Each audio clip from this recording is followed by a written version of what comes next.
Nigeria Info. Good morning to you, Lagos, Nigeria. Welcome to Dailies today, the second part of the show for today, and perhaps the last one for the week. I'm Sheriff Quadry. And I'm Jimmy Disu. Good morning. That's right. You can watch this show, by the way. You can watch on Facebook and on YouTube. Nigeria Info 99.3 is how you can watch us on Facebook and on YouTube, and drop your comment as well. Let's begin. Vanguard newspaper, page 5. Exploitative pricing. Traders get 1 month notice to crash prices. I didn't even know that this agency existed until Tunji Bello, was appointed the executive vice chairman. The agency is called the Federal Competition and Consumer Protection Commission. That's one good thing about government. There's always enough for everybody to go around.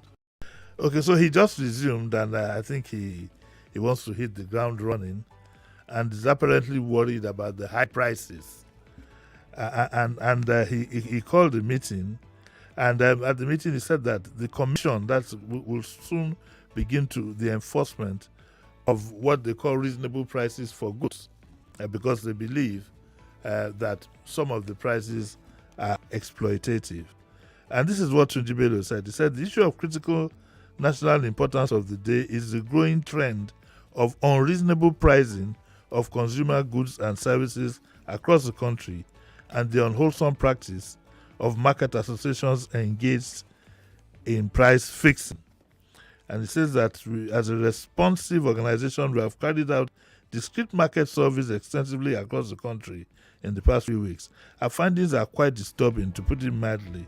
Therefore, our gathering here, that is yesterday, is to underscore the gravity of the situation and urgency of the need that we both work together to check this unwholesome practice. I think Mr. Chidibelo will also appreciate the fact that prices are mainly a function of demand and supply. I don't think anybody will want to hoard things in a shop or overprice his goods if you have a vibrant market where there is enough supply and demand to meet the supply. Because what you have is this: with everybody who has goods, is not sure about how much he's going to have to pay for the replacement of the goods. If you look at the way the forex rates has been sliding, so if you buy a good today at $1,000, you're not sure if you sell it in 2 months' time, when you want to replace it in December, you're not sure of what the rate is going to be. So that is where because the market itself is shaky, because the economy is shaky. That's the main the crisis we are going to face very soon if care is not taken, is that supplies will dry out. If you're very, very observant now, if you go to some supermarkets, you go to some chemists, some drugs that you are used to, or some products that you are used to are missing, because business people are very much afraid. You understand what I'm saying? They don't know what the exchange rate will be.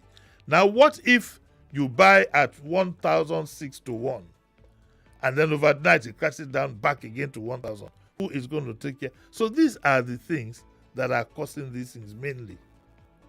I agree with Mr. Tunji Bello, though. I agree with him that yes, there's some exploitation going on, but the exploitation is going on because the market is shaky. The market is shaky because the economy is shaky. The economy is shaky because the government is shaky. The government gives you one policy today, tomorrow they retract it, give one policy. So everybody is on edge. Everybody is on edge. Same applies custom duties. Today custom charges you this, tomorrow, it's changed. And all these little things are what is bringing about this. Otherwise, until this government came into place, we had a relatively stable pricing. Relatively, and I'm using my words guardedly and carefully, relatively stable. So the first place to attack is the government policies. Get these policies. This will be blowing in the wind. Because what this means is, if you continue like this, it's giving 1 month's notice. If you now go around the shop and you force people to sell at prices that they believe is not favorable to them, a lot of goods will go underground. We've seen it before. You can't. I think that the days when you price things by force, those days are gone. We saw it during the days of Buhari when there was price fixing. We saw it in the days when they were, they wanted to fix rent. And before you knew it, everything went completely out of hand. But I'm even glad to know that there's an agency like this. Hopefully, if you have isolated cases, you can go make reports to them and they can provide some relief. But generally, this is what I think is going on. Now, you will find the story also in the Daily Trust, but they put it in a different manner. And they say, crash food prices in 1 month. Federal government tells traders. I'd like the federal government to tread carefully. They should tread carefully. Food is a perishable item. Nobody will keep food unduly and hot food unless there's a problem with the supply, which we all know. Okay? And it says that violators risk imprisonment or fine. Usually when you talk about imprisonment or fine, then there's one dreaded word that is always at the end of that. They'll put comma and then they say or both. So you could be fined and go to jail. Experts, merchants want high transportation costs, insecurity addressed. Like I said, Catholic bishops seek subsidies and loans for farmers. So that's where we are this morning. Let me quickly take this comment. Interesting one. This person says, his name is Boye, by the way. Boye says, Uncle JD, you're underestimating the power and the practice of these market associations. They do fix prices arbitrarily, weekly sometimes, with no charges or changes in the forex rate. I agree with you completely. But what I'm saying is that if you had a stable economy, that need would not arise. It's because what are the parameters that would make you fix your price when you are not sure about how your replacement costs? It's your replacement costs. And some of them are into products that are really and truly dynamic, such that you need to be careful so that you don't run into trouble. But I agree with you. I'm not saying there's no exploitation. There is, and there always will be. But if you had a stable economy, then the occurrences of things like makes this it difficult for them. Makes it difficult for them, and it will be limited. Nobody will panic. Right. Let's go to the Vanguard, page 8. We got this story here. Alleged terrorism financing. What NLC president told police.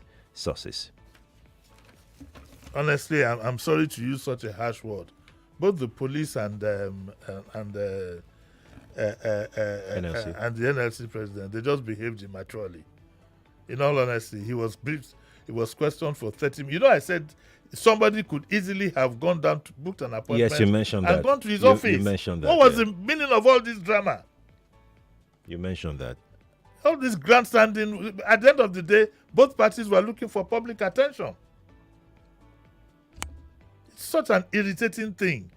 Was it because of this that you now wanted all workers to stop and they should march to all police formations and so on and so forth? What was it all about? All this could easily have been done because at the end of the day, what it means, what it's all about is the gentleman who was arrested is the tenant of the NLC. You didn't invite Joe Ajero as president of the NLC. You invited him as Joe Ajero. And when he came in, I don't think there's any report here that said they talked about financing. Look at what the report says. According to sources, operatives of the DSS and NIA were at the session with the police and said the interrogation did not last up to 30 minutes. Was essentially on the operator of the Iver Valley bookshop on the second floor of Labour House, a tenant. You could easily have said, "Sir, are you in the office? Can we come tomorrow?" And all of us would have been saved. Even me, all of us would have been saved this agony. I'm so unhappy. Both of them have behaved immaturely. And then it goes on to say that one of the sources told Vanguard that in response, Ajero said the suspect was only a tenant of the NLC and that their relationship was that of landlord-tenant. Mm-hmm. And Ajero was said to have told his interrogators that The suspect does not consult for the NLC, neither was there any telephone conversation or written communication between them. This next sentence, I won't make any comment, but I want you to listen carefully. Let me give you 1 minute to run to the toilet and back so that you don't miss it. Ajero was said to have told, at some point, Comrade Ajero was almost infuriated because they, the interrogators, were just calling Joseph Ajero without reference to his official position as NLC president. How do you react to that? It's This vanity. it's, He was invited as Joe as a Ajero. He wasn't invited. And that is his obviously. name. Yeah. So he was angry. Did he want to be called Excellency? I don't know what Nigerians become. We are so petty. I don't know. We are so petty. And it says that, in a normal situation, the police ought to have just called the NSC president for the invitation and not write him. What's the difference? The most important, they could have even gone to him. It could have been done. They failed to do so because of their sinister motives. In all, it was like a friendly chat that did not last up to 30 minutes. I think we all need to be very careful. There's value put to time. You don't cry wolf all the time. The day there is danger, you probably won't find anybody answering you. The NLC president himself has to show a bit more maturity in that position. He needs to. Maturity and restraint. Yes, he does need to do that. His predecessors were not like this. The Azan Sumonos, even the Oshomole, who is a Gragra man, he still showed some restraint. I've had reasons to be a bit uncomfortable about this current NLC leadership. But anyway, all's well that ends well. And those who I don't even know if the other was obeyed yesterday about them going to the various commands and so on and so forth. Indeed. Let's take to the page that we are on currently, page 8 of the Vanguard newspaper. There's another story there. Reps ask Canadian government to prosecute Nigerian threatening Yoruba Beninese with poison. Okay, I don't have the time to go. We don't have time, really. I would have gone into the history of how all this now finally came about. And at the end of the day, I would have said, I told you so. Now we have a genie that is almost out of the box, out of the bottle. Okay, if you understand, genie, G-E-N-I-E, is almost out of the bottle now. And we need to tread carefully. So there's this lady of Eastern origin, who was said to have made unsavory comments about other people, about other Yorubas specifically, and right. I did stop there. Was now not just issuing threats, but was given instructions as to how people could be eliminated.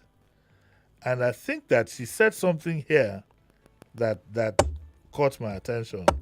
And I think because apparently she's now of Canadian origin, she should talk to her lawyer very, very well. People need to understand certain things.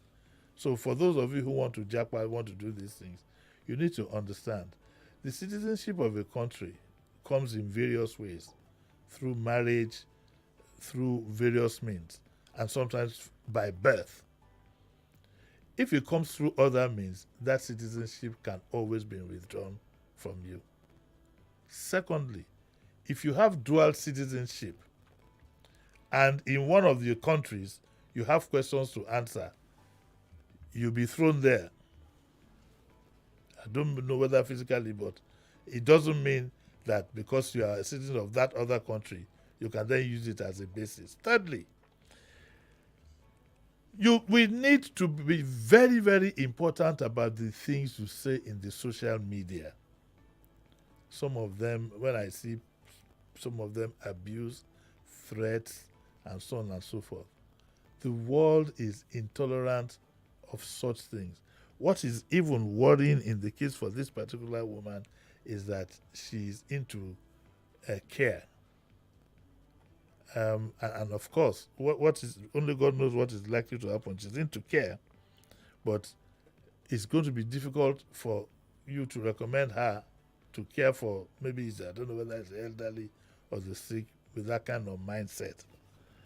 But Mrs. Abike Dabiri has done well. She has written a letter, though I'd have loved if the letter was a bit more official and directed from the Nigerian angle, not to say, oh, such a person is dangerous. Such official letters are not written like that. You make your demand as the federal government. And in fact, that letter should have been written and signed by the Foreign Affairs Minister.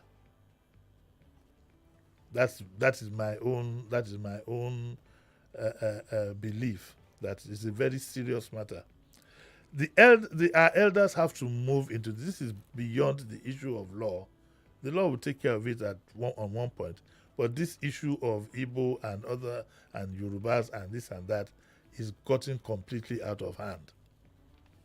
And that's why initially we were advising our politicians when they started all this, that you don't know how far this thing is going to spread. So we need to close ranks. We need to close ranks. For those who started it, they need to retrace their steps, and we all need to close ranks and learn to live with one another. Or else, it is something that might not end. We need to close ranks. I don't have any problem with anybody. And indeed, the African Nigerian doesn't have any problem with his brother. It's these politicians. They are the ones who start this thing. And if you have a sense of history, you will be so frightened, because I can't even repeat the things that this woman is said to have said. I dare not repeat them on air. It would be highly irresponsible of me to repeat them on air, because it could spark. So let's all be very, very careful, both at least for our country and for ourselves as individuals. Watch what you say. It's always going to come back to haunt you. When she says here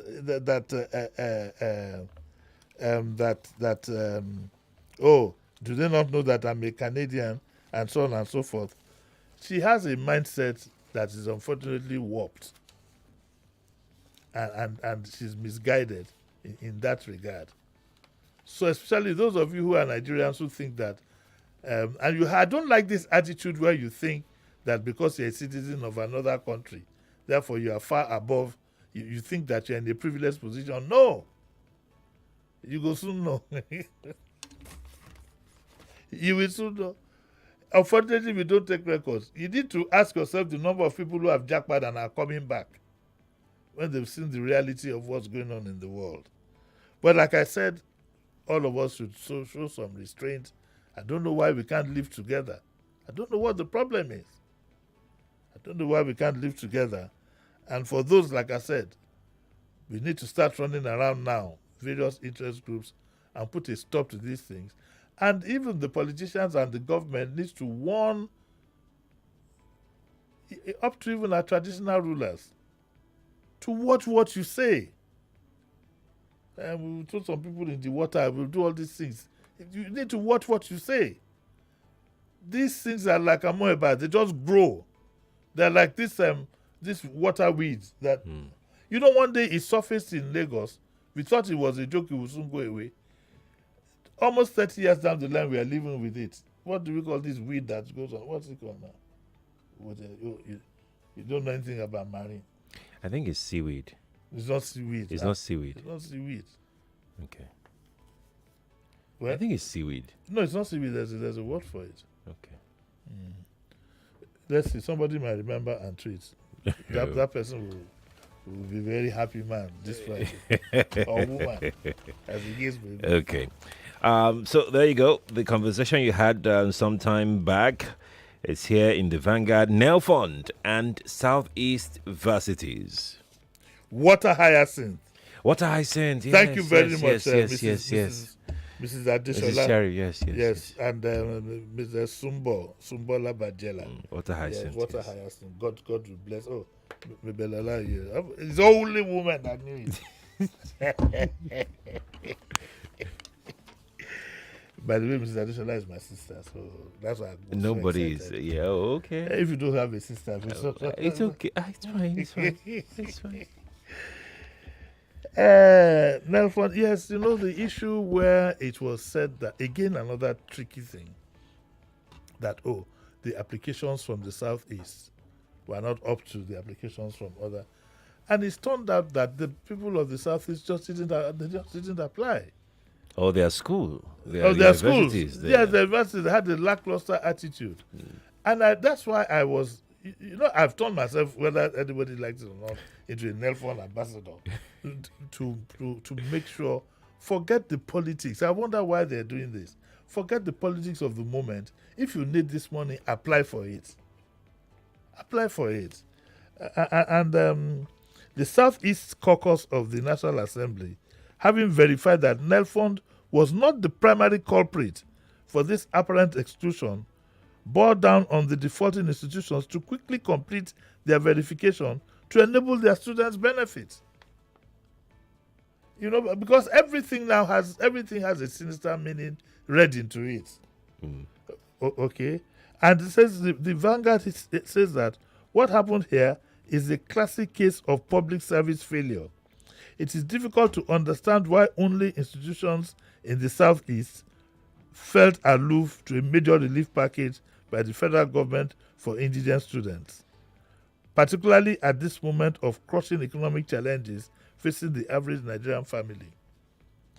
It is a sign of serious system failure that institutions from other parts of the country were proactively surging to grab this opportunity for their students, while the Southeast institutions just sat on their palms.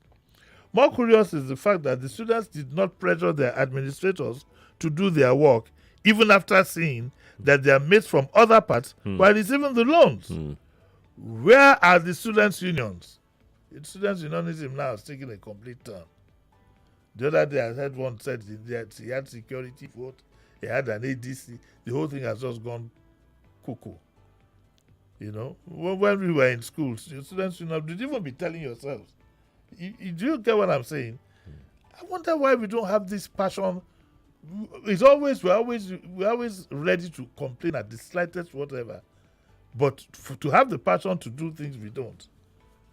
And don't get it wrong. Even if you don't like a government, you don't agree with them, when an opportunity that will benefit you comes from the government, it's your money. That's right. Go grab it. But the Vanguard curiously says that Nelfon still has a part of the blame. If it is a betrayal of the president's trust that the funds officials would feel unconcerned by the negligence of the Southeast Firsters, I think that's a bit unfair. How do you know they felt unconcerned? They're in the startup process. They're busy. I don't even know if they've had the presence of mind to determine which region is. Let's be very fair in these things that we say. I disagree with it. And it's not their business. Yes, what they would do is probably say, okay, let's have a bit more advocacy towards the Eastern to encourage them. But they're not going to raise an alarm. If they raise an alarm again now, it backfires on them. You understand? So I think with it. Anyway, they urge President Tinubu through the Minister of Education to query all the defaulting institutions for dereliction of duty. That must be consequences for service failure. This is one of the legacies that President Tinubu will be able to hold on to whenever he leaves, whether he leaves in 3 years' time or he has another 4 years or he has 6 years. All kinds of things are in the works. He might end up spending 10. 10 how? But there's this bill that is coming up slowly. Keep your eye on it. That is talking about one term for the president. So maybe what will happen, they'll say, okay, it takes effect from. You understand? And then he could do another 6 years. Politicians are up to all kinds of things. Even Obasanjo that I keep talking about, he wanted a third term, though he denied it. On that note, we have to go. Have you finished? Yes, we're done. Wow. Okay. Would you like to risk it if this thing? No, I don't want this thing to jump on me. We have to go now. Even my friend Emmanuel Kuka knows that he's Water hyacinth. Messages are still coming. They're still coming water hyacinth. Yeah, it's water Even the hyacinth. no, he's also talking about water hyacinth. They want me, Baba. Thank you all for the messages. We appreciate it. Yeah, we thank you. But you're back at 9. I'm back at 9, yes. Right. With a young lady who is ready to make waves. Indeed. You know, Fridays for this youth development. Exactly. Thing, yeah, Exactly. So All right, let's hand you back now to Kofi Batels on the Morning Crossfire Lagos. Thank you so much for joining us. The news is next at the top of the hour.